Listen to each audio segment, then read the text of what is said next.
Hello दोस्तों, नमस्कार। Political science learning में आप सभी का स्वागत है। हम लोग वेस्टर्न पॉलिटिकल थॉट पढ़ रहे हैं, जिसके अंतर्गत हम लोग मैकियावेली के बारे में जानने की कोशिश कर रहे हैं। आज हम लोग मैकियावेली के एडवाइस टू द प्रिंस को समझने की कोशिश करते हैं। मैकियावेली की जो सबसे मोस्ट फेमस पुस्तक रही है वो द प्रिंस रही है। इसके अलावा जो उसकी प्रमुख पुस्तकें रही हैं, द डिस्कोर्सेस और आर्ट ऑफ वार भी रही हैं। मैकियावेली की जो बुक प्रिंस है वो आर्ट ऑफ गवर्नमेंट और स्टेट क्राफ्ट पर लिखी हुई एक पुस्तक है। इसीलिए एकेडमिक फील्ड में इसको पॉलिटिकल साइंस की बुक ना मान के बल्कि आर्ट ऑफ गवर्नेंस की बुक माना जाता है द प्रिंस को। इस पुस्तक में इस पुस्तक को मैकियावेली एडवाइस के रूप में लिखता है, एड्रेस करता है कोई भी रूलर जो रूल कर रहा है उसको। इसलिए ये किसी भी रूलर के लिए एक मैनुअल बुक के रूप में कार्य करती है। अब हम लोग देख लेते हैं कि मैकियावेली द प्रिंस में स्टेट क्राफ्ट के बारे में प्रिंस को क्या एडवाइस दे रहा है या क्या सलाह दे रहा है। पहला है, मैकियावेली कहता है कि एंड जो होता है वो हमेशा मीन्स को जस्टिफाई करता है। यानी आपने सक्सेस प्राप्त किया है या में विजय प्राप्त की है या अपने राज्य का विस्तार किया है, तो आपकी सफलता ही आपको जस्टिफाई करेगी। अब वो सफलता आप किस प्रकार से प्राप्त कर रहे हैं वो इम्पोर्टेंट नहीं रखता। यानी मीन्स जो है उसको अचीव करने के तरीके इम्पोर्टेंट नहीं है, बल्कि जो आप अचीव करना चाहते हैं अपना गोल उसको प्राप्त करें, वही जस्टिफाई। इसीलिए कहता है कि एंड हमेशा जस्टिफाई करता है मीन्स को। नेक्स्ट वो कहता है कि जो स्टेट होता है वो सोवरेन होता है, ऑटोनॉमस होता है, नॉन रिलीजियस होता है। यानी सोवरेन होता है वह जितने भी अपने मामले करेगा निपटारा, वो चाहे आंतरिक मामला हो या बाह्य मामला, वो स्वतंत्र रहता है। एब्सोल्यूट पावर उसके पास होती है। साथ ही साथ वो स्वायत्त शासन होता है, वह स्वयं शासन करता है। उसके ऊपर कोई अन्य जो है तो स्टेट के ऊपर कोई अन्य व्यक्ति शासन नहीं कर सकता। और स्टेट जो है तो रिलीजन से अलग होते हैं, यानी जो चर्च होता है वो स्टेट को कंट्रोल नहीं करेगा। नेक्स्ट जो बात कहता है स्टेट क्राफ्ट के बारे में कि prince must combine both the qualities of lion and fox. यानी जो प्रिंस होता है उसको लायन और फॉक्स दोनों की गुण रखने चाहिए। लायन की तरह बहादुर होना चाहिए, शेर की तरह, साथ ही साथ लोमड़ी की तरह चालाक होना चाहिए। जिस प्रकार की स्थिति रहे उसी हिसाब उसको काम करना चाहिए।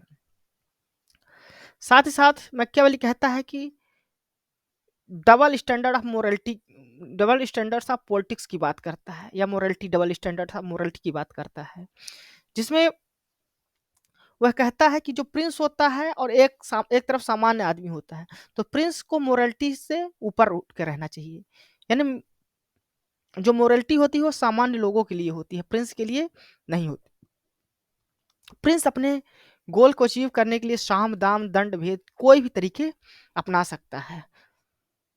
नेक्स्ट वो कहता है, वो फेवर करता है अपनी बुक द प्रिंस में डिस्पोटिक रूल को। हालांकि उसके जो अन्य पुस्तकें हैं द डिस्कोर्सेस, उसमें वो रिपब्लिक शासन को फेवर करता है, लेकिन जो अपनी पुस्तक द प्रिंस है उसमें डिस्पोटिक रूल, तानाशाही रूल को वह फेवर करता है। साथ ही साथ वह प्रिंस को एडवाइस देता है कि एक स्ट्रांग आर्मी रखनी चाहिए। जो प्रिंस है उसको अपनी एक स्ट्रांग आर्मी को मेंटेन करना चाहिए, और किराए की जो रेंटल आर्मी होती है उस पर ज़्यादा भरोसा नहीं करना चाहिए, क्योंकि वह मुसीबत के समय धोखा दे सकती है। लेकिन जो आपकी आर्मी खुद की होगी वो हमेशा ऑर्डर्ड होगी, वेल डिसिप्लिन होगी। इसलिए वह प्रिंस को कहता है कि एक स्ट्रांग आर्मी को मेंटेन करना चाहिए। साथ ही साथ वह कहता है Prince must consider the human nature. जो प्रिंस होता है, रूलर होता है, उसको ह्यूमन नेचर के बारे में भी जानकारी होना चाहिए।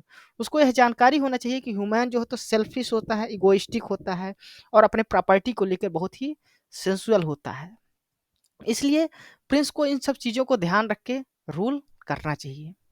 नेक्स्ट वह एडवाइस देता है प्रिंस को, prince must try to win popularity of his people. यानी प्रिंस हमको यह चाहिए कि वह प्रयास करता रहे कि अपने लोगों की जो पॉपुलैरिटी को जीते, कुछ ऐसा कार्य करे ताकि लोग प्रसन्न रहें। साथ ही साथ उनके जो पर्सनल मैटर हैं उनमें इंटरफियर्स ना करें, उनके ट्रेडिशंस में या रिलीजियस जो भावनाएं हैं उसको, क्योंकि लोग क्या होते हैं कंजर्वेटिव होते हैं, तो इस पर उन पर इंटरफियर प्रिंस को नहीं करना चाहिए। नेक्स्ट सलाह देता है, Prince must have a council of wise man. Prince को अपना जो गवर्नमेंट चलाना है तो उसके लिए कुछ एक लोगों की, बुद्धिमान लोगों की एक काउंसिल होनी चाहिए, समिति होनी चाहिए, ताकि उनकी मदद से वह जो स्टेट का गवर्नेंस है उसको कायदे से चला सके, एक ऑर्डर्ड सोसाइटी मेंटेन कर सके। साथ ही साथ मैकियावेली कहता है कि prince must be free from emotions. Machiavelli कहता है प्रिंस को जो है तो इमोशंस से फ्री रहना चाहिए, जिस प्रकार की स्थिति रहनी चाहिए उस हिसाब से प्रिंस को कार्य करना चाहिए। इमोशंस जो है तो लोगों के लिए होते हैं, ना कि प्रिंस के लिए, ऐसा मैकियावेली का मानना है।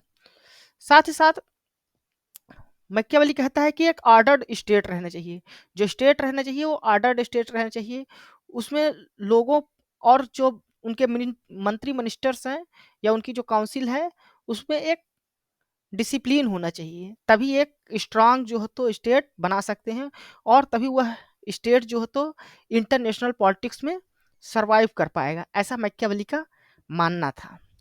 तो ये थे मैकियावेली के द प्रिंस बुक में प्रिंस या रूलर को क्या वह एडवाइस देता है, क्या सलाह देता है, उस पर यह वीडियो आपको कैसा लगा आप हमें अपने कमेंट के माध्यम से ज़रूर बताएं। साथ ही साथ हमारे इस वीडियो को लाइक और हमारे इस चैनल को सब्सक्राइब कर लें, ताकि जो आगे आने वाली वीडियो है वो आपको मिल सके। धन्यवाद, थैंक यू।